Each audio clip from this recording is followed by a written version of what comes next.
Panharmonicon presents a podcast.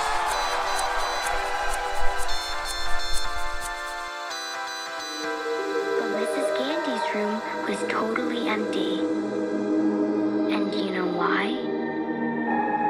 Because the night before, at 2:17 in the morning, every kid woke up, got out of bed, walked downstairs, and into the dark. And they never came back. We appreciate you all coming back for another episode of Panharmonicon Studios Presents a podcast. I am one of your hosts, Farron. I am one of your hosts, Damon. And I am Andrew, back for round 2. I got to keep the Oh, microphone. you gotta tell them who you are. You can't just say I am Andrew. Is that not After suffice? we were like, oh, I'm one of your hosts, and you're just like, I am. I mean, you're, Oh, I'm the. Well, I mean, I guess we kind of all do everything, you know. So I guess I'm the audio editor and producer. I would just say, I would yeah, say producer. that's- Yeah, there we go. Yeah. Put some respect on that Oh, name, hey, thank man. you. Put some respect on it. Like you're the man behind the screen, That's true. The ones and or twos. the man up in the. Was it the man up in the tower? Man in the chair. We celebrate all of our heroes here. But yes, today we are covering another fresh film.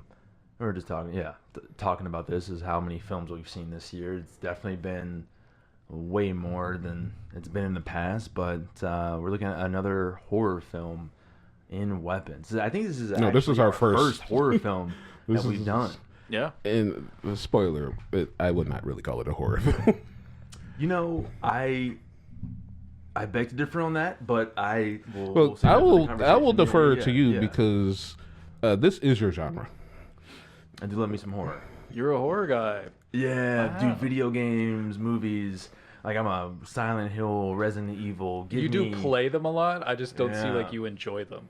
Like seeing you play a video. Oh, seeing you play. yeah, I enjoy the fear. No, man. that's just like sometimes I get his- very just like I do get very. Dude, I remember when we were both playing. I think Resident Evil 8 at the same time, and I remember. I don't know why I remember this so vividly, but there was a part that we got into, and you got to it first, and you had said all you said was, "I got to that part, and then I stopped," and I said, "I went to bed." I had to put that down for a second there after that. Like, if you haven't played Resident Evil 8, you probably don't plan on playing it unless it's gonna like just drop in your lap. But there's a part you get to where there's just a house, and you get into this house, and you think you've already been kind of scared. Like, there's been a giant lady chasing you around a different house. Werewolves chasing you. werewolves. And you get in here and you think, okay, they kind of gave me a little bit of a breather until a baby doll the size of anything it wants to be starts just tracking you around this house. Yes. Which culminates in what is one of the most grotesque parts. I think one of the most grotesque encounters in a video game that I personally have had. There have been a lot of grotesque encounters. But, yeah, it's very intense. But I love me some horror, man, and, yeah, we're back at it with Weapons. Now, I do admit, I forget the name of the director's name. Zach? Is it Zach? Zach Krieg, I want to say. Zach Like Krieg. Krieger? I knew Zach was his first name. I couldn't remember, so I appreciate that. But I think, if I'm not mistaken, this is his follow-up to Barbarian. Yes. Okay. I mean, all the posters would tell you that, since it's the only thing they want to tell you yeah. from the director. Well, I also didn't know if he maybe did something in between that just maybe didn't happen to be as popular, so they were just like, just make When sure did you... Barbarian come out? 2022? Yeah. Okay. 3 years ago now. But this follow-up is very interesting. But before we get into all of that, as we do very much appreciate you all being here each and every week, our hearts go thump, thump, thump, just thinking about the love that you are showing us. Please all, if you could remember to like, share, and subscribe. It helps tremendously with the podcast and just, giving us an opportunity to get more out there to you all. Definitely. I know it probably kind of comes off as like pandering or anything like that, but And honest to goodness, it's just we want to be more engaging with you. And for us to know if we can be more engaged with you, we just want the engagement kind of back to know, like, hey, we're trying to build a community ultimately with you guys. And we're here to talk with you, get your suggestions, see what you want to see what you like, and see what we can give you more of. So like Farron said, definitely feel free to hit that subscribe button, as they say on YouTube. And turn on notifications as well. Yep. Yeah, because you might get a little tidbit during the middle of the week that you aren't aware of, because your notifications only on to see certain content, and we want you to see it all. Most definitely. And if you guys are on Spotify, definitely feel free to follow. That should let you know whenever we drop a new episode, which I do typically try to get done every Tuesday. It's just this version, but hopefully in the nearby future, it'll be a little bit different. So with that all out of the way, let's get ourselves into weapons. Little weapons. Every time I think about that Lupe Fiasco song. Fiasco. Wow. I did that. Yep. That's a crazy. I don't even know what that word is. Lupe Fiasco. I think he just took his E and just added at the end. He's not a fiasco. He's a fiasco. Lupe. Yeah, the new Lupe Fiasco album. Lupe Fiasco. Lupe Fiasco sounds like a Looney Tunes character. Yeah, That truly. does. Oh man, I guess I know who's writing the next Looney Tunes revival. But yeah, weapons. So, weapons. To give a quick synopsis, how can you give a quick synopsis of this? Well, basically, if you've seen one of the original trailers, that is essentially the synopsis. One day, in this town, 17 children go missing in the middle of the night, all at the same time, 2:17. They wake up, leave their front doors, and supposedly they're never seen again. Now, our story tracks, of course, is we're trying to figure out what happened to these kids by following some of the main players that are involved, which would include who is the main character, played by Julia Garner. Julianne Gandy. Julianne. So they allowed her to keep her initials. Julianne Gandy. Justine Gandy? Or Justine, not Gandy. I Julianne. was gonna say, Justine. Julianne seems, I yeah. was hearing Candy the whole movie, Yeah. so that was also my thing of just like, what is this woman's name? And Josh Brolin, who plays Archer. He did not get to keep his initials. Julia. It is interesting though. We talked about this last night after the film a little bit. Just the number, because you have Silver Surfer, who is in the movie with Thanos, along with Wong of all people from Doctor Strange. Which I'm not gonna lie, like we're looking at the cast list from Google, and it's funny because the first three people are the three like all have been in like the Marvel Cinematic Universe. Yep. Like I don't even think Benedict Wong is like the third bit in this. And I'm pretty sure like when they did the cast listing, he came in like at the end, and I forget there is a reason that happens when it says like and or like with, like that means something. But in this case, Julia Garner and Josh Brolin are your main protagonists, along with a third who is to be determined as the protagonist, kind of like pretty late into the movie itself. I do want to say something that's really odd real quick. So on Google, it has Benedict Wong's character as Andrew. Yeah, I know who Andrew is. His name is Marcus. Yes, his name is Marcus. Yeah, what? In the movie. I never He caught that. literally says that. I don't even remember Andrew in this movie. I don't think they're.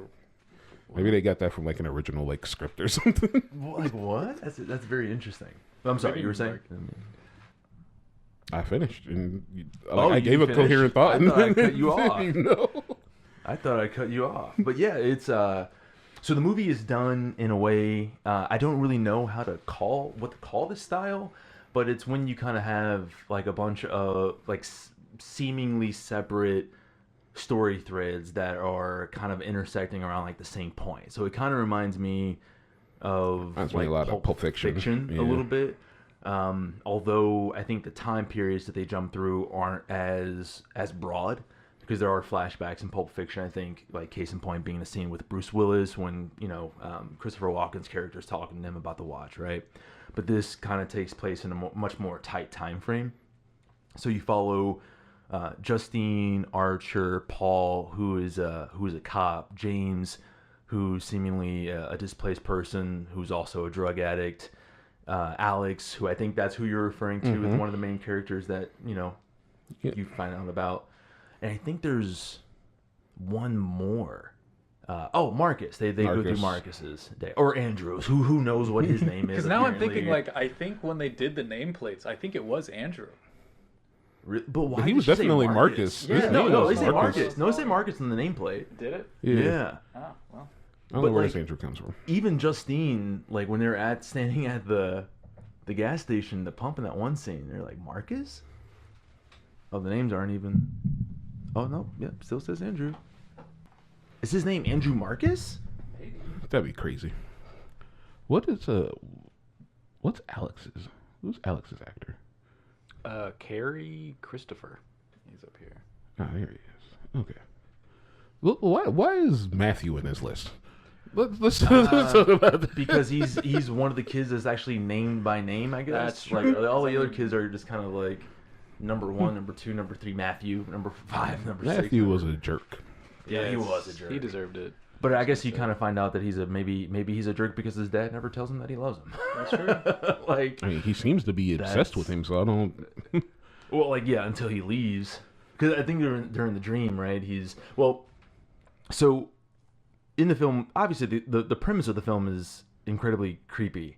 I think it stirs up a very creepy image, of course, of just 17 kids running out of their house, seemingly unprovoked, all towards a central location. And then I guess ultimately, until a little bit later in the film, during Archer's story, they find out that everyone's kind of running in the same direction.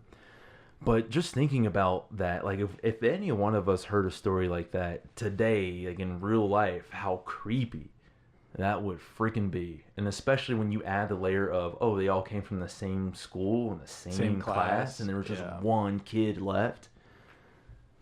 What? It's so admittedly, I kind of forgot about the just 17 kids part, and part of me was kind of hoping that like every time at 217, just like some kids would go running out of the house.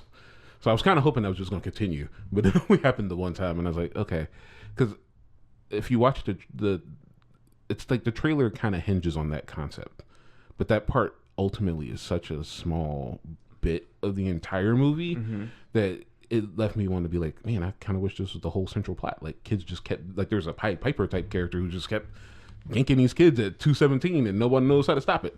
But it's a creepy factor in itself, and you're right. Like, even though it is set in modern day, like today, since everybody had Ring cameras and stuff, it's crazy to think, and I'm just going to jump ahead. You know, when you get a Panharmonicon Studios podcast, it's a spoiler podcast. So I'm just going to jump. It's crazy nobody on that street had Ring cameras. Not a single person on the street that led to that house had a Ring camera that showed those kids running into their house. I didn't think about that. To like, for them to just have checked their Ring camera one day.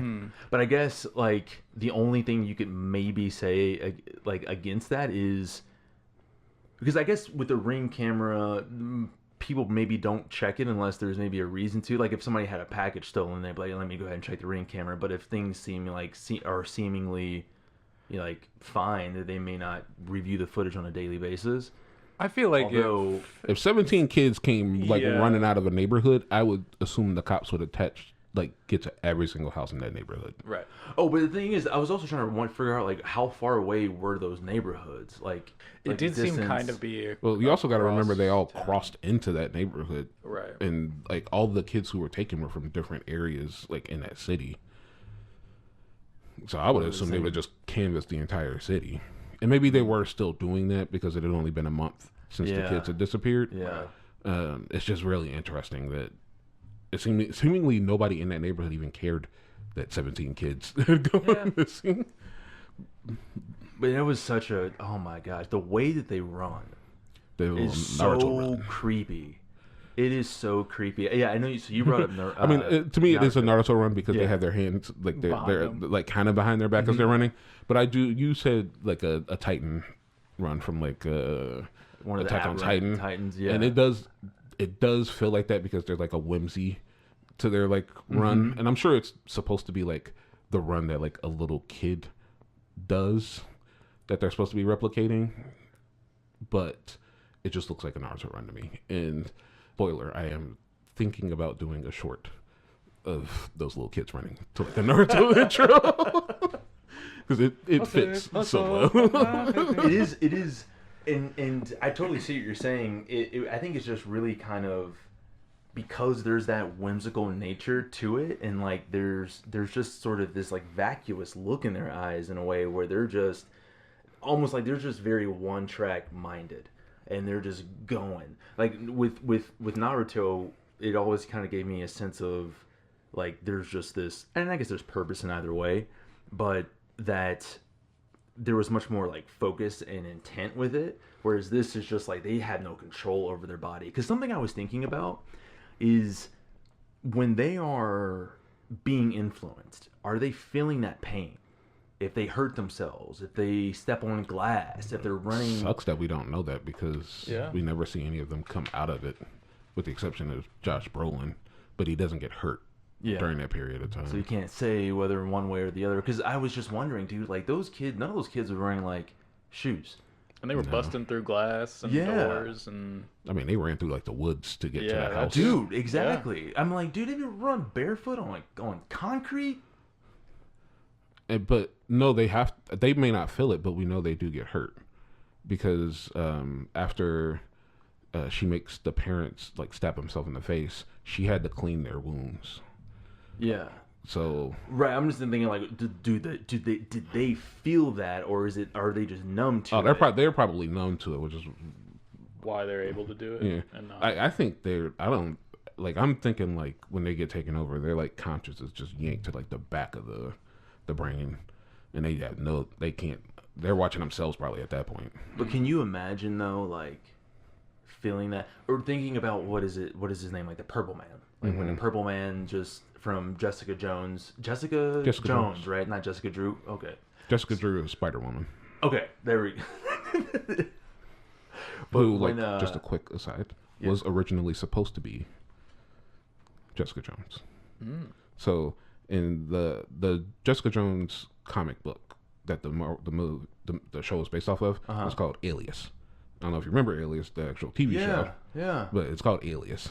So technically, that is also a spinoff of Jessica Jones. But the character that was supposed to be the character in Alias was Jessica Drew, Spider-Woman. But something happened weirdly, and they needed to make a new character, so they created Jessica Jones. Interesting. I did not know that. Yes. All right. So back to now that Marvel's out of here. Just go back. Where was I? Feeling pain. Feeling pain. Oh, feeling pain. Yeah, because.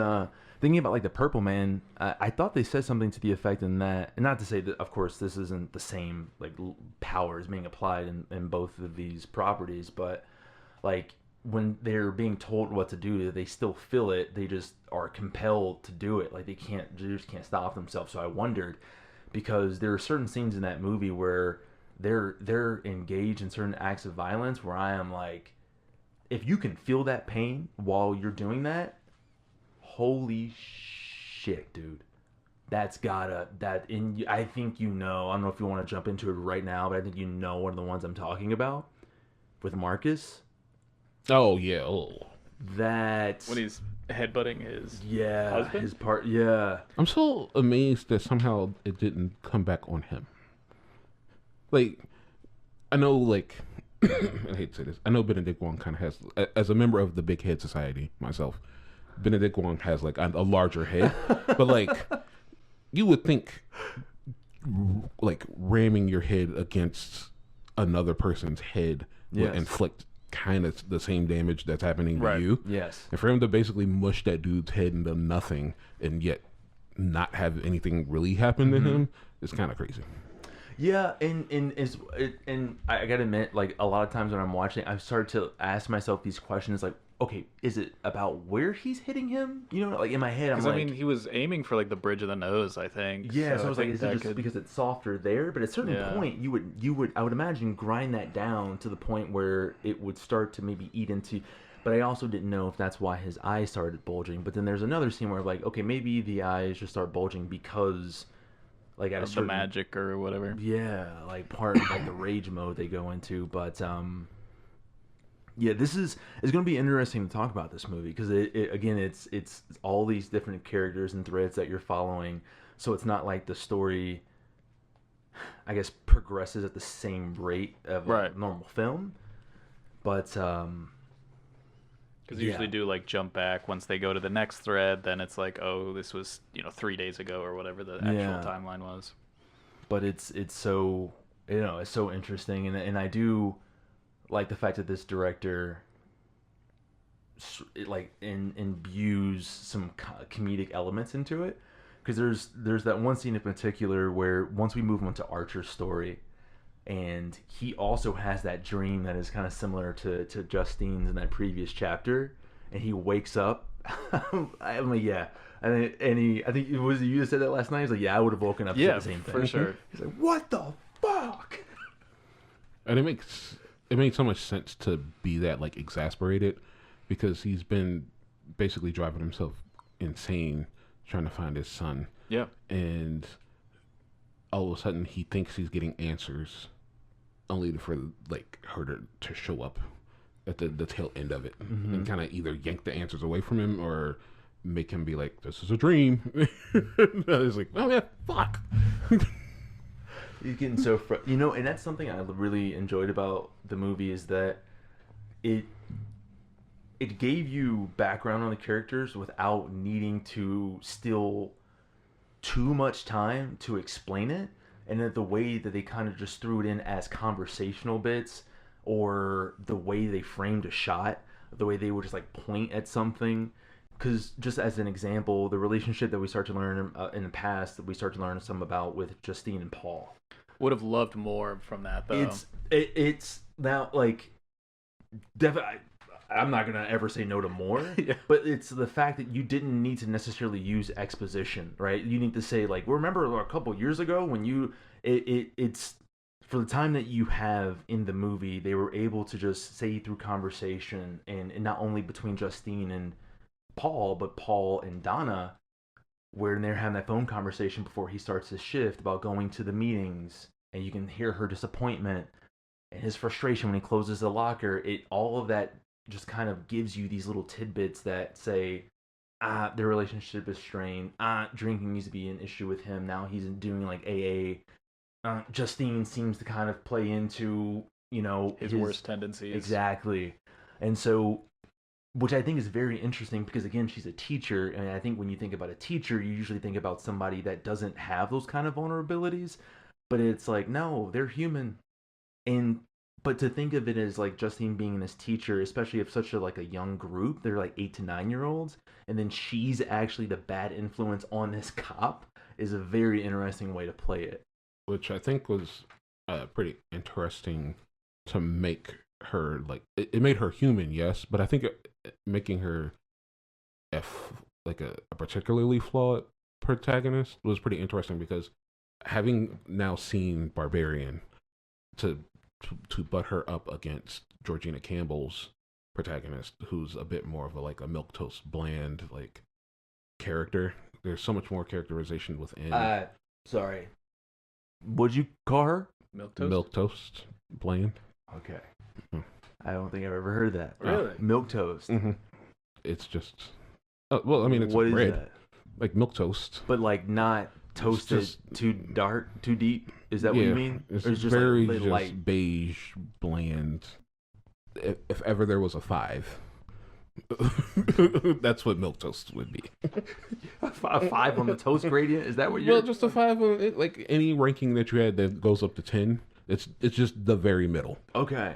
and that's exactly what I kind of felt her character was. Damn, but like putting her up against Julie Garner's character, who is this person who like on the outside appears to be this person who's super like, I care about these kids, care about getting them this education, but then like we see the other side of her, which is this more than likely also an alcoholic herself, who is very like, and I think you were saying it yesterday, how like her initial appearance is meek, but then like eventually we see she is anything but meek in how she acts.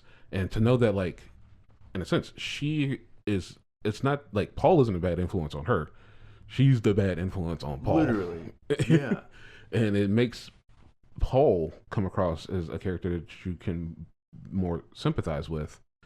And it's funny because I felt like it gave me less sympathy towards Justine, in a sense, because you're like, damn, you know, he like doesn't, like, he told you he doesn't, like, he got a Coke and he didn't want to drink, and you felt vulnerable because all the shit that's going on with you, and you felt that you needed to get some type of like release, and you basically coerced him into like what became the stepping stones to his downfall. Yeah, For sure. And, Yeah. and I feel like that, like, because the movie ends the way it does, we don't really get that like moment where she's kind of got to sit down and be like, oh damn, I was like, I don't even know if she'll ever equate that night that she spent with him to what eventually happens to him. Yeah. And I know we talked about some of this last night. And so before I guess we get too deep, I do want to address this. And actually, I think that's kind of like the beauty of, to me, like what I feel like, in just personal opinion, a really good horror movie is that it invites conversations like this. Because because that's the thing. And I think you mentioned it last night, where like these are just like, a lot of times, again, we're so used to seeing these stories play out because of how we've been conditioned for watching these universes that expand for 5 movies into 10 into 15 into 20, where all of those threads are at some point fully fleshed out, so much so that you have to develop a new arc for them, because we've already, and these are films where it's not going to be Weapons 2, and now let's see what her, like, the aftermath of it. And so we kind of have to be left with, to some degree, there is that dissatisfaction of, I'll never know if she comes to, like, she reckons with this and how she recuperates. And it does leave you kind of wondering, like, in another universe where we got a sequel or something, what does that look like for her? But again, it's like, I think it invites that conversation of, like, where did we see the growth path of that character throughout the movie, and like, how would you expect, from what you know of Justine by the end of that movie, how she would deal with it? And I guess that leads me to a question for you, since like horror is more like your genre. Do you feel that you see character growth within just a movie when it comes to like horror movies, or do you feel that it's more just like, here is a story, it has its beginning, its middle, and its end, and what you got out of the character is just what you got out of it? I think that it depends on the type of horror movie. I will admit I'm not a huge slasher horror film guy, because to me slasher films tend to be kind of very similar, and there is no growth. There's like no exploration of character. You basically say, hey, I have these 5 to 6 archetypal characters, to which the audience can typically pinpoint who's going to die before the end of the film. You're probably going to be right. They're going to rely on scaring you because they use the gore tactics. It's like, dang, I saw guts spill out. Oh, that's scary. It's like, is it like that? I mean, that happens in real life. Like, it's gross, don't get me wrong, but I mean, that's a thing. But it's more like, so when I think about a movie like Friday the 13th, for instance, I'm like, no, they're going to be the same through and through. But then when I think about Get Out, or I think about I don't think this is like technically a horror movie, but it is like, it has some very horrifying elements, but it's a French film called Irreversible. Yeah. That person's not the same in the beginning. That, like, they go through an event that literally changes them But the thing is like oftentimes in those films, you're not getting another film to see like the continued progression. Yeah. With this movie, it just really kind of felt like it was just basically a couple of days out of like the lives of these people and what they had to deal with, because the true horror thing happened a month before the movie starts. And so we're kind of just thrust into it kind of on the down turn in a sense. Obviously, there are going to be a bunch of continuing elements because people want to get answers out of what happened when 17 kids just up and ran away. The town, I don't want to say the town, the parents of the children all blame Justine because it's her classroom, her students. So they all think that she has something to do with it. I can understand that is coming from grief, and because logically speaking, there's no way that she would just disappear 17 kids and then walk back into the school and then like, shocked that there's only one kid left. Yeah. Like no logical person would go, she came right on back and like, nothing happened. Like robbing a bank and then like coming and then come back and deposit some the money the next day. Like we have the money here. It's like, what? How do you not have that? Just be confused as yeah, you go in and you rob exactly like $73,850, and then you go back the next day and deposit $73,850. I think they're gonna be like, that exact amount? And how'd you come upon this money? It's the craziest story. But like, so I understand that it's grief playing a part, and everybody wants to be able to solve because they want their children back. They don't know if their children are dead. They don't know if their children have been abducted. So I get that part. So they have this meeting, and it's interesting, like the convergence part that you were talking about, how like the stories converge. And I found that really interesting because I think when it came to Pulp Fiction, a lot of stuff was kind of centered around like a very specific event that happened, and it was all about how the characters themselves got to the event and then came out of it. And this one, it was like there were just a series of different, like smaller things in which like 1 to 2 characters came into that. And then like, so for like Justine, it was for Justine and Archer, it was the meeting that they had before the first day that school came back. And for her path went then to like Paul. For Archer, his went off a different way, but that was their converging story, and then they went off. And then for Justine and Paul, it was meeting at the bar and having sex afterwards, and then they converged again, where Paul then came upon James, and then came upon James a second time. James had his convergent story, and then Paul came back to have his, and then Alex was kind of interspersed at technically a lot of his interaction came before the movie itself, because it was during the period of time before the kids had disappeared. So what I found very interesting was Zach's, and again, having just also seen Barbarian, how much he utilizes he, unlike Wes Anderson, who does a lot of like just still, Zach is a very big fan of tracking shot. Yeah. Tracking and what's this one called? Panning. Yeah. Like he loves a good pan, and he's a diehard fan of a tracking shot. So like, whether it be tracking someone from behind as they're walking to a destination, or it be tracking them walking from like one side of the screen to the other, he's a very big fan of those movements, and I think he utilizes them as a means of point of view and importance, whereas someone like Wes Anderson doesn't do that. Like I did say like before, how he kind of used it, when he used it sparingly, he did it with a purpose. I think it was all purpose for Zach. That was his like method of saying like, we're in the seat of Justine right now, mm-hmm. because we're following her. Her back is to us. So that means we don't have to, like, what we're seeing is what she's also supposed to be seeing.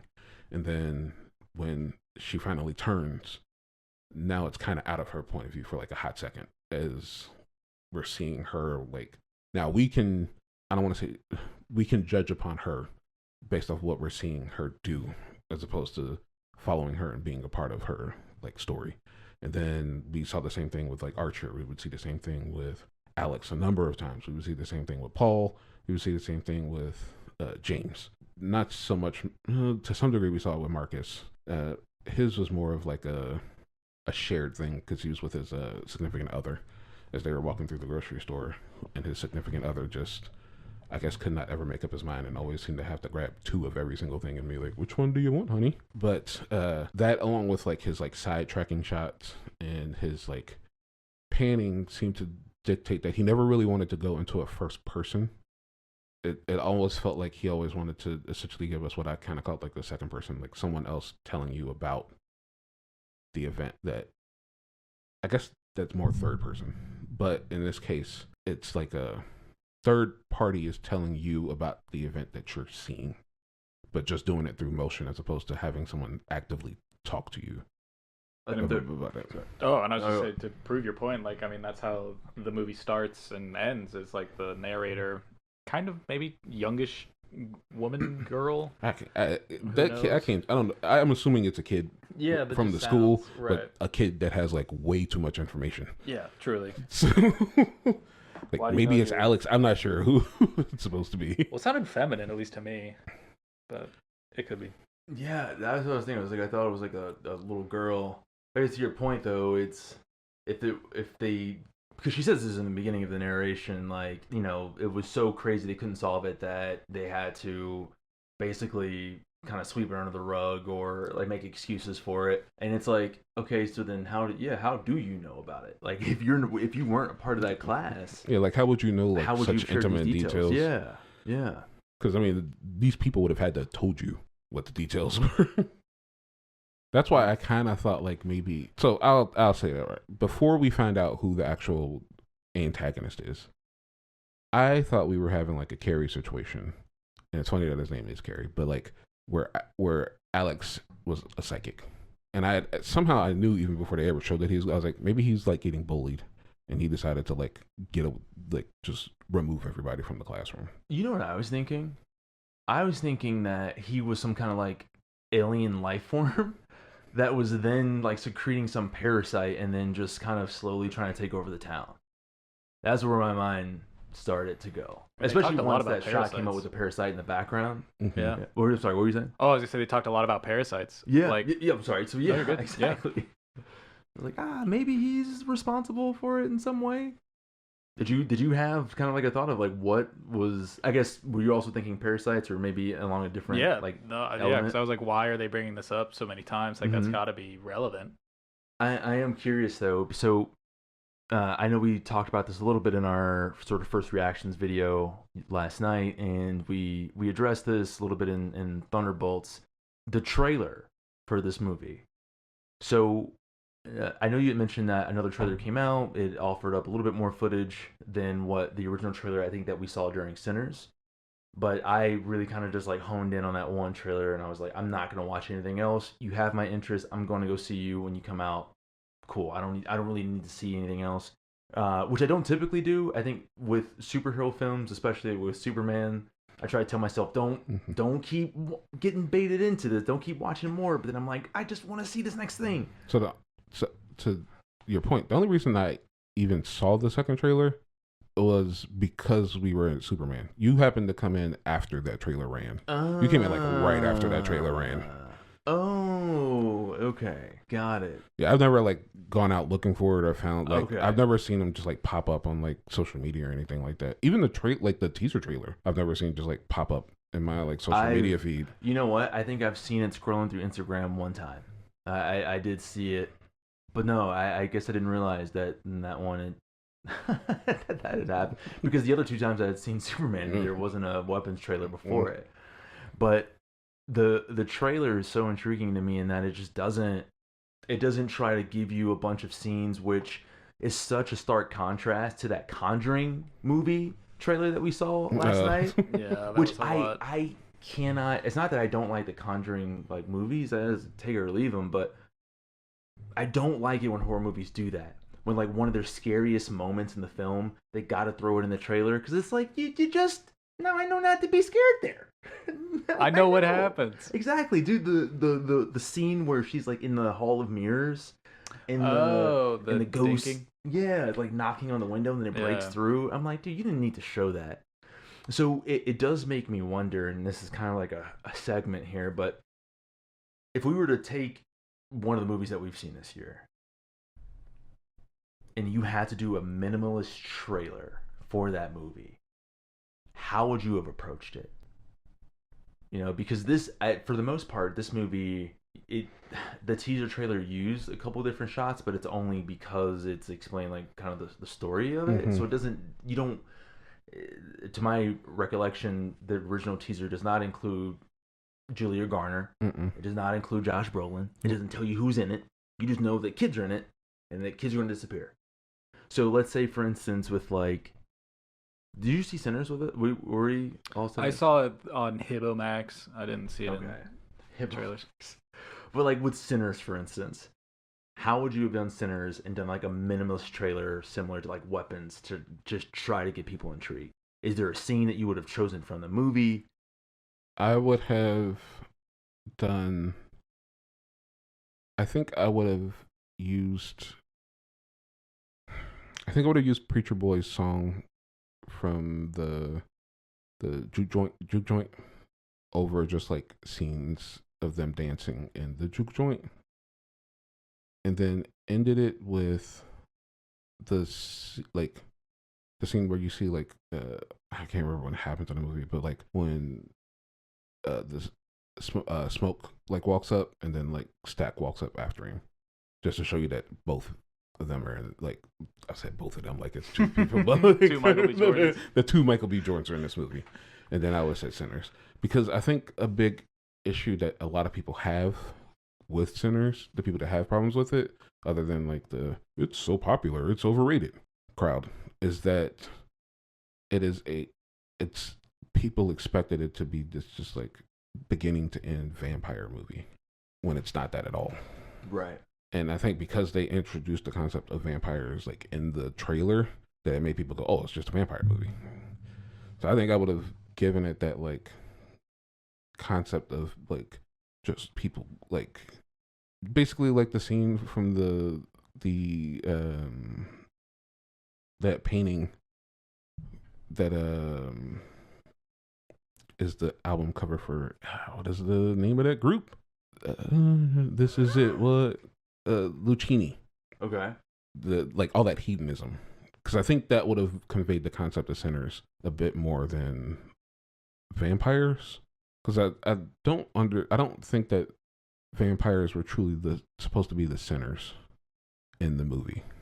I think the hedonistic nature of what was happening was supposed to be the sin that Preacher Boy's father was preaching about, but, like basically trying to downplay the concept of like jazz music, because ultimately it is supposed to be a story about, in a sense, kind of like the birth of jazz. But to that, I would then ask, how do you steer yourself away from then going just like, I guess, in the opposite direction with a similar sentiment? Oh no, I want that to be such a surprise. People are like, what the fuck? Yeah, this is a vampire movie? Do you think that would have like a better effect than going the opposite of seeing vampires in the trailer and then being like, oh, this is only like half, or 3/4, or 1/4 of a vampire movie? Yeah, because I think if you introduce I think going up brings you down. But I think just being here, you can go up from there.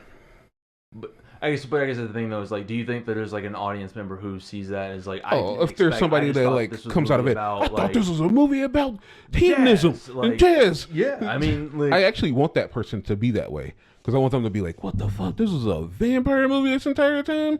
The vampires came out of nowhere. What about you?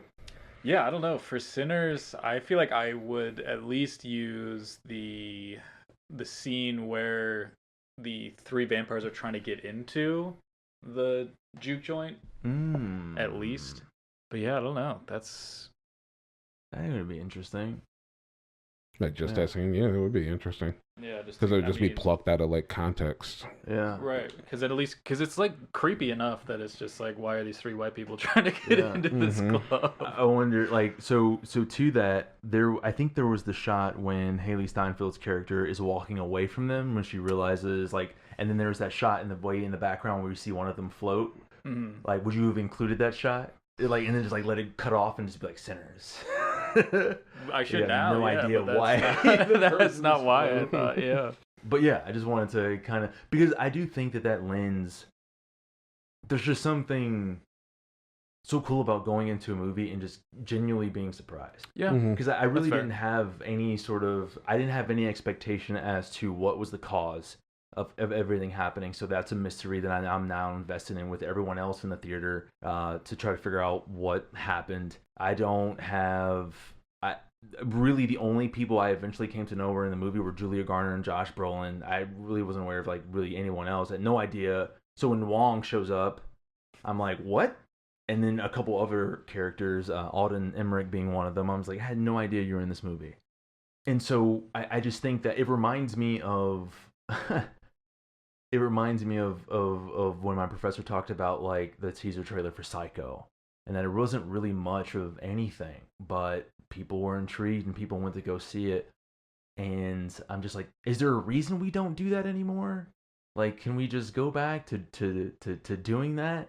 But I think this movie did really well with it, and just kind of being like, hey, let me just throw out this fishing lure, hook you in with some intrigue, and bring it back in. Because something that I think also kind of going off on a tangent here, but I was very surprised about is, I don't know about you guys, but between Fantastic Four, Superman, and Weapons, and a lot of the other movies I think we've seen this year, I've not seen a theater that active, especially with laughs, in a while, which I'm surprised about because it's technically like a horror movie, and I didn't hear that many people laughing in Superman.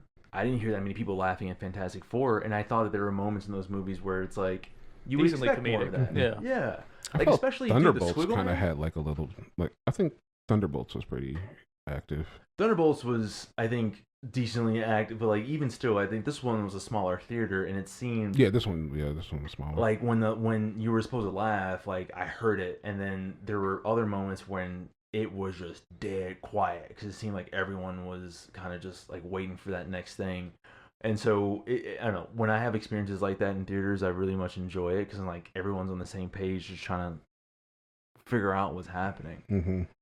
I also think that the movie lent itself to those moments. Like when we were quiet, I think it was because the movie wanted us to be quiet, because it was either giving us information that we wanted to be able to like absorb and figure out, or it was just letting itself like breathe in that like tension. And then when it decided to break the tension, we reacted in the way that, because we were holding the tension in. Mm-hmm. And then it was like, here you go, you can laugh now. And so everybody was like, So you had mentioned that you don't think this is like a horror movie, and so I that is something I did want to talk about, and just because I do think that just like with any art, like art itself is subjective. So what people think is like think and feel as horror is also subjective. So I was very interested in hearing what you guys, when you guys think of horror, what are some of the first movies that come to mind, and like what are some of the, I think, critical elements for you when it comes to just any horror movie. So I can see why it is considered a horror movie, especially with like having seen this other movie. To me, like if I were to epitomize what I think of when I think of a horror movie, it's Ju-on or The Ring. You're correct. Like I think you're correct in like slasher being its own like separate genre. To me, Weapons felt more like a psychological thriller. I don't think it, like, I guess for me, it never felt like it steeped itself in trying to scare me. And maybe that's not what a horror movie has to do. But like, to me, it felt like it was just trying to it was holding me essentially kind of like hostage through tension in a way to like keep me invested in its story.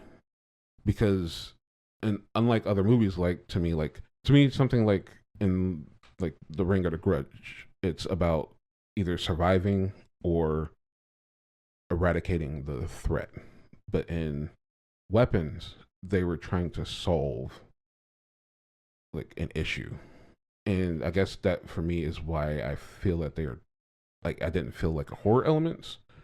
Like there are elements in it that like there are jump scares, but I also think that jump scares can be in like a thriller, because ultimately I guess it's how my attention, like how the tension's being held. within scenes to me that make me think differently between like the two genres. Yeah, because it's really, I guess the conversation is what makes a thriller. But I guess horror for me, like I definitely always think of like Paranormal Activity because like that's the thing that's just like seared into my brain of just like this would be the worst possible outcome. Like if shit just started floating in my house, I'd be like, well, I gotta move now. Like that's and I guess, but to that point, and just to say it on the podcast, like the reason why the children left is because there was this older woman who was doing some witchcraft or voodoo or thing that was compelling these children to leave and all these other people to do all these rather heinous acts. So that element of the supernatural is there. But yeah, I guess, I don't know, maybe it wasn't as in your face about it, maybe because it was like an undercurrent through the whole thing, and then we learned kind of at the end like, oh, this is what's been going on, instead of just like, I guess Conjuring's a bad example, but yeah, like Paranormal Activity, or like why are the like everything's shifting around, you're like, oh, what's that?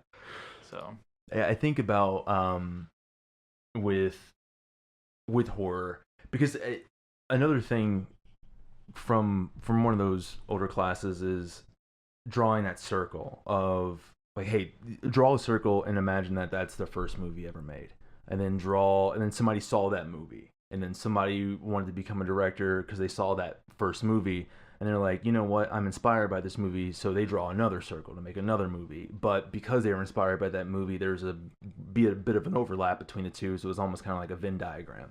And then somebody sees that movie and they draw another circle, and that basically, like, the idea is that everything is, there's like almost kind of like inspiration for all these different genres like embedded within this origin point, right? And so I do think that like a movie can have all of these different elements of different genres in it, but still, I guess, consider itself one thing. But I'm also unsure of how do you say it is horror, because to me, I laughed and I was, scared and tense at moments, and you're right, like there are these suspense and thriller moments. So it's like, what is the core of any of these genres? And like, where is the line drawn? There probably isn't a line anymore. I mean, what are we like? We're over 100 years removed from the first movie. Oh, dude. So yeah. Well, yeah. Yeah. I got at this point almost like 140 or something like that. I think so. Long time. That's crazy to say, right? Right. Like when I was born, we were not 100 years removed from the first movie. But like, so like, I guess at this point there is so much overlap between all these things that you can't. There aren't buckets anymore to just be like, this is a horror movie. This is, it's like a mystery thriller. Like even if you Google the movie, it's got like 3 different adjectives. Because it's like, I guess like for me. I guess for me, it wasn't horror because I never felt scared. I guess I'll put it at that. That doesn't make it not a horror movie. Maybe I've just grown to not be as scared of movies as I used to be. Oh, so by the time you were born, yes, it had been 100 years. So I guess the earliest film that could be considered the first motion picture is The Horse. Which is the Horse in Motion. 1878. Yeah. I'm pretty sure actually Louis Le Prince might be before that. Louis the Prince? Louis Le Prince is considered like the actual father of motion picture, but no one would actually know about him because he died. Le Prince. Oh, the French inventor. Yeah. Did he not do the horse thing? I don't think he did the horse. And I think his might be in like the early 1870s. His whole story is that he created a film camera. He wanted to patent it because of the weird patents, the way patents are and the way his wording was. His patent was registered in France, but he couldn't register it in the United States. So he had to change it to be able to register in the United States. He changed it. He got onto a train to head to, I guess, the airport or something like that. Or not the airport, but to head to... He's going to JFK. He got on a train to head towards port where he would get on a boat, but he never made it. Somehow he got on this train, and everybody saw him get on this train. No one ever saw him get off this train. Wow. So now we view Thomas Edison as the father. Interesting. But history lesson aside here, folks. So as Andrew said, we find out that it's this old lady. She's supposedly the aunt of Alex, who I would consider the protagonist of this story. Little kid who is the only surviving member of the disappearing class. They don't need to explain her very well. They explained essentially what, like, it's not too often nowadays that an antagonist gets to essentially kind of just be evil for the sake of being evil. Usually they always have to have some sympathizing, like, point to them. She really doesn't. She is old. She seems to be an evil spirit, and she's just evil for the sake of being evil. And in her case, it seems that she is trying to gain she says she's sick, and we see her, I called her Deadpool, when they like kind of first show her in her like sick form, because she looked kind of almost just exactly like him. So she appears to be sick in a way that, like, maybe it's cancer, who knows, but she is siphoning off life energy from those that she can take over as a means of getting herself better. And we're really not, I mean, we see her relatively early on in the movie. I thought she was a clown because they never really ever stick on her. Yeah. It's always like, so brief. It's like a very brief flash, or until the point where, like, we run into James, who sees her. She's like off in the distance, blurry and out of focus, so that we can't focus in on her. And technically she is shown like extremely early when the narrator is talking, but we don't see all of her. We just see her like legs and like her body when Alex is sitting on the couch. In Justine's dream, like early and then we see her face in Justine's dream. Then we see her again in Archer's dream, and then we see her again with James, and then we finally see her when she shows up to talk to Marcus. Not Andrew. Marcus, Andrew. Yes.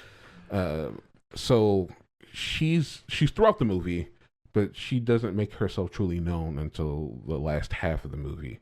And it's at that point that she, like, even then we're still kind of like, okay, she's so evil, she doesn't even care that she's like letting herself be known that she's evil. Like, she just shows up at Marcus's house. Marcus does not ask how she knows where he lives, but ends up having to let her in because his significant other is so much more caring, I guess, than he is. I think that initial, to be honest, so when we get to this scene, though, it is the second time that Marcus is now interacting with her character. And I gotta say, if I had interacted with that person beforehand, I would not have let her I'm barring you, dude. Yeah. Like, yes, his significant other he's also very sympathetic. And that's nice. But I wonder, like, if he was in that room when he first saw her, I mean, he saw her. He didn't seem to. Like, well, I guess like everything. I don't know. The way she came across. She was such an interesting. It's like even the secretary. He was like, yeah, you seen this lady? Yeah. But so she initially takes Alex's parents under, and like it's crazy when she starts she engineers her own downfall, and she does it in a way that like makes me think she can't be this stupid, because she essentially shows Alex her entire process for how she takes over people, and then proceeds to basically just give away her plot, which is like, I'm sick. I thought your parents would be able to get me to get better. They're not enough. Send me your children.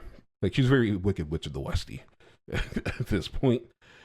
But the way that she has Alex in this like hostage situation is like so crazy, because she basically tells him like, I will fuck your parents up. I will make your parents fuck themselves up, and you have to watch. Which is such an insane thing to say to what were they, like third grade?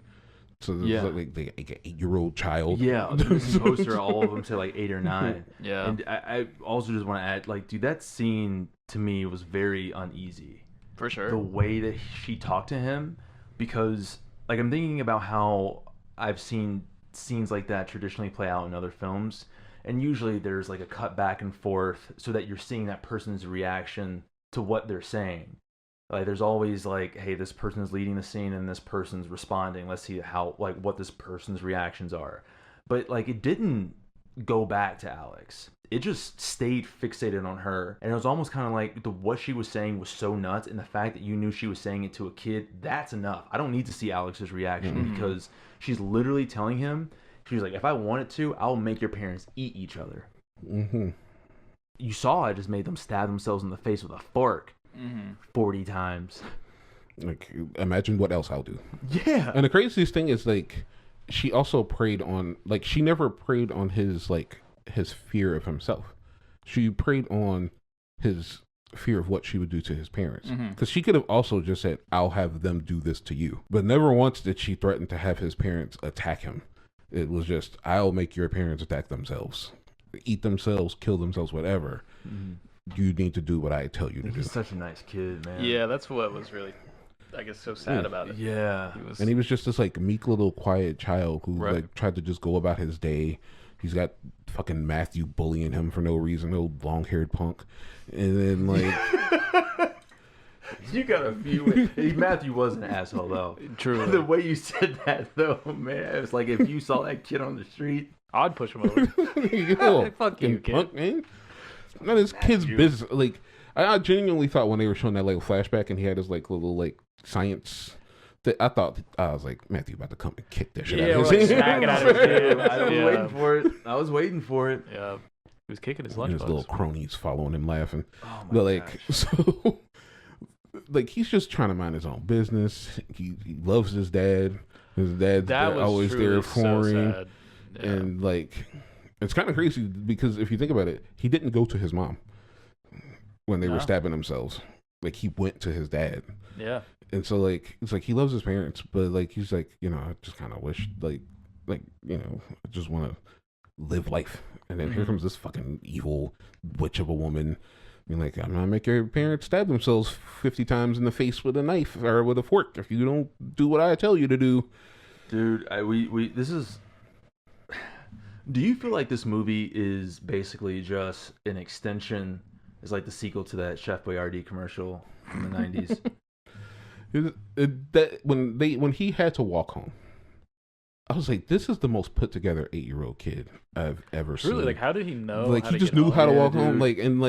And it was like he always wanted to take things on himself. Like he just never went to help. Like he sat there and he was like, oh, my parents aren't here. And the dude's like, hey man, you're like, did you miss the bus or your parents not here? He's like, no, I'm okay.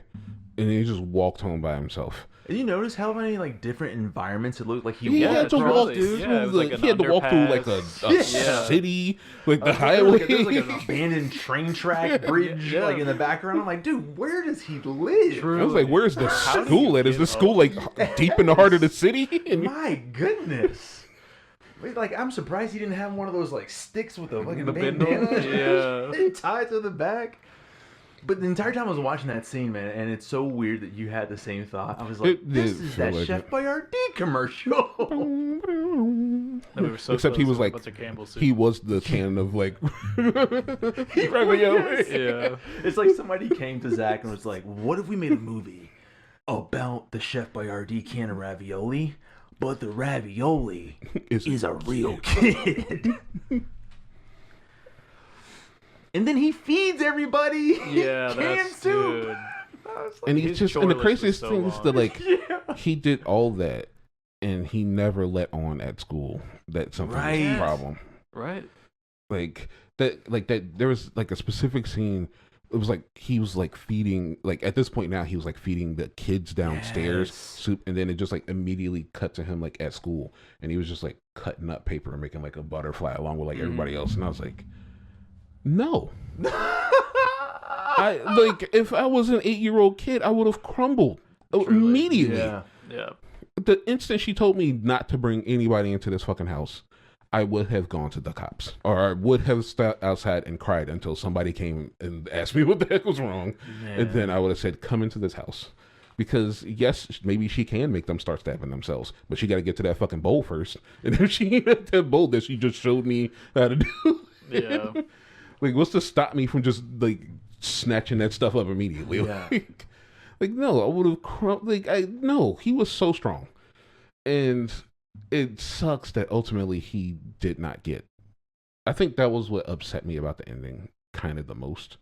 Yes, 17 kids were all catatonic. But the fact that this kid did not, and maybe I should be kind of like, he is the cause of those 17 kids being catatonic. But like, he But I didn't mean, get a it, happy like, ending. I feels like victim blaming to a certain degree because it's Yeah. like he's a Really kid. gonna Like, have I mean, he didn't have a that was choice. very He didn't really have a crazy choice. Like, it's all Yeah. her. Right. And sure. it's like, she took everything kind of away from him. Yes. In a sense. And that's like, that sucks. Really does. But I think that ultimately, and I was wondering about this because I think, so I'm assuming you watched Barbarian after watching it last night. So I had watched Barbarian 3 years ago, but I didn't finish it. And I got like halfway through, and then I stopped, and then so I rewatched it before going into Weapons. And I realized that ultimately the ending of Barbarian kind of led on that like his endings are kind of bittersweet. And that there is I can say complete levity to it, but there is like, it's not like some horror movies where everybody just ends up getting axed, and there is not like There's still talk about victims that at the ending. end. yeah, there's victims, and then there's that ending was. I can't wait to talk about that ending. And I know we're kind of getting long here, so I think we'll probably maybe, I don't know, maybe we'll touch a little bit more on Weapons as we talk about Barbarians, because I feel like the two are, I mean, they're from the same person, and they are kind of back to back his babies. But yeah, I guess final thoughts on the movie. So just let y'all know, Farron went to the bathroom. He'll be right back. But if we are going to go on our final thoughts, I did enjoy this movie. I know I kind of made it seem like I didn't because I didn't call it horror, but to me, it kept me like glued to what was happening. Yeah, for sure. And I'll also kind of say, like, just as a forethought, that Barbarian was the same way. I kind of sat there because I watched it right after I got home from Weapons, and I thought to myself, like, okay, it's like an hour 40. Like, maybe I'll watch a little bit of it, go to sleep, and then not. But I ended up just sitting there watching it until it was after 12 o'clock. Yeah, I was about to say, pretty midnight, right? Yeah. Yeah. So watching Weapons was just kind of like it itself was also very different than a lot of the other things that we've seen this year. Yeah.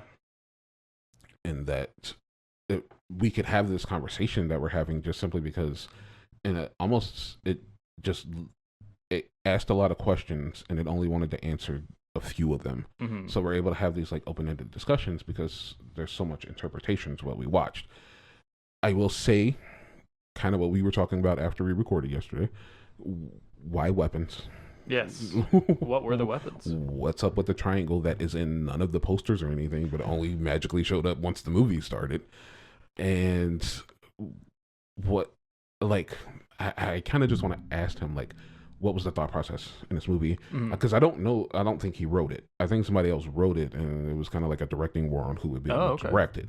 So I would like to know, once he got the scripts and he read it, if he made any changes, and if he did, then what was his like thought process on making those changes, and why he got named the way it was, what did certain symbols mean for him, and what is his version of 2 years after the movie ended? Like, what are the resolutions there? Because those are the things I think I cared about the most after watching it. For sure. While watching it, it was just more like, my goodness, what is happening here? Who's about to die? Like, what happened to these kids? Because the answer of where the kids are is so offhand that you're just like, did he mean to do that? Truly. Because they literally, like, no one knows where these kids are until James, the dope fiend, just randomly finds him in this house. Yeah. And you're like, oh, okay, that's where all the kids are. And I guess to some degree you are like left with the I thought kind of early on that might be where they are, because like I said, like it's before all the parasitic talk was where I thought Alex might be like the cause of it. Yeah. That was like very early on. I was like, he's the only one around, so he must be like Why is the only kid the left? one doing it. Yeah. And so when she gets to the house and everything's like all like covered and stuff, I was like, oh, it's definitely Alex. No way was I thinking there was a third party inside the house that was causing all this. But in the end, I definitely enjoyed it. I would watch it again. I don't know if I'd watch it again immediately, but I definitely would watch it again just to see if there are things that I wasn't understanding or if I missed. Yeah, on a rewatch. So, what were your guys' thoughts? Yeah, I would say definitely very similar. Still a lot of questions, but it seems like that's just kind of his direct-to-release style. So that's just going to be something I got to sit with. But I guess my question is like, why was Archer the only one to be like, where are the kids? Like, what's the directory? Like, I wish we got more of like the police work, because that was like kind of the mystery of it too. Is just It felt like nobody else, even other parents, didn't seem to care. yeah. Like, why wouldn't you not like, oh, they're running this way. Let's just walk this way and see what we they find. find. Yeah. Like it took Archer to be like, oh, let me start cross. Yeah. Like that would be immediate detective work. I would Truly, think to start right. being like, here are the houses. Oh, they really actually seem to make some type of a pattern here. They all intersect here. And like when like that like one mom didn't want to give up the footage, like I don't think I should give that. Like he's one of the other parents that it happened to. Why are you not giving them the footage to check it? Yeah, that is, I don't know. He came on a kind of weird though, maybe. That could be. I mean, everybody came off weird. Yeah. Nobody knew how to like communicate or be conversive in a natural way with anybody. Like they would just like show up all awkward. Hey, sorry to bother you. You know, something I was thinking about with that is, well, I don't know. It's a very odd situation, but final thoughts on movies, right? Mm-hmm. I thoroughly enjoyed it, and I personally would see it again in a heartbeat. I love a good horror movie, and I think for me it's one of those films where if I think about like Midsummer or Midsommar, if that's how you pronounce it, and what is the other one? Hereditary, and like those films also aren't necessarily like super in your face, like blah blah blah, like this is horror, eat it. But it's that uneasiness, I think, for me that really kind of like sells it. And then there are certain images and shots that really like add to that, like that one scene in the darkness when Justine is falling asleep in the car and you see that door open. And she walks out, and even though that person's walking out so silly, dude, even honestly, even before that, when we first see Alex walk home after she tries to talk to him, and that door just opens into darkness, I was like, that is creepy. Because it's like, what parent opened the door while not standing in the doorway to be seen? Mm-hmm. Like, obviously, you opened the door and completely kept yourself hidden. Like, that's creepy, right? Also, it was crazy that it was complete darkness. Right, yes. exactly. Like, there was no like light coming through anything to like give you a and look he just inside. walks in the darkness and disappears. Mm-hmm. And so it's things like that where I'm like, man, this is, I'm uneasy, and it definitely got me in that zone where I'm like, yeah, I'm having myself a real good time.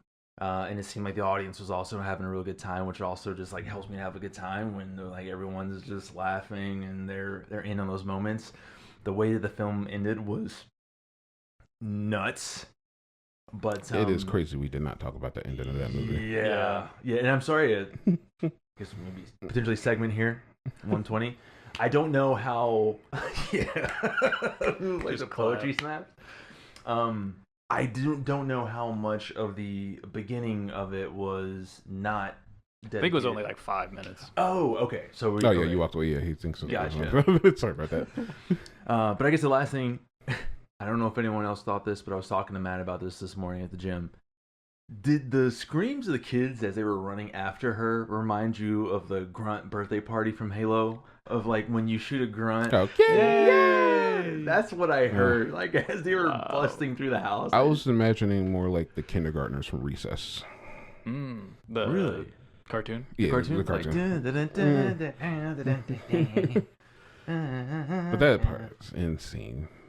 It was so weird because I guess I thought when he like grabbed that branch and he like wrapped her hair around it and he snapped it, I thought his parents were going to, or like all of them. I thought all of them. Yep. Yeah. Yep. I had no idea it was the one that like had the kid's hair on it. Because when she was like, "Oh no," and then she looked off and there was just rumbling. I was like, well, "What is this rumbling?" 17 kids just come streaking out of the It reminds basement. me of the opening theme song for Attack on Titan.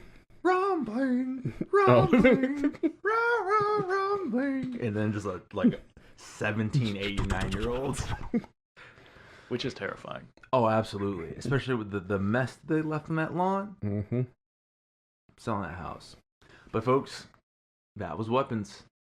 Really appreciate you all sitting here and listening to us just shoot the shit. Always appreciative of your time that you're willing to dedicate here to us. Definitely, for sure. And you know, we said it at the beginning, but if you guys would just remember, subscribe for us. Most importantly, let us know what you guys are thinking about this. Like, if you've been listening to us, you've just been hearing us droll on and on. We want to see what you think about these. So let us know in the comment section. If you're on Spotify, let us know in that comment section.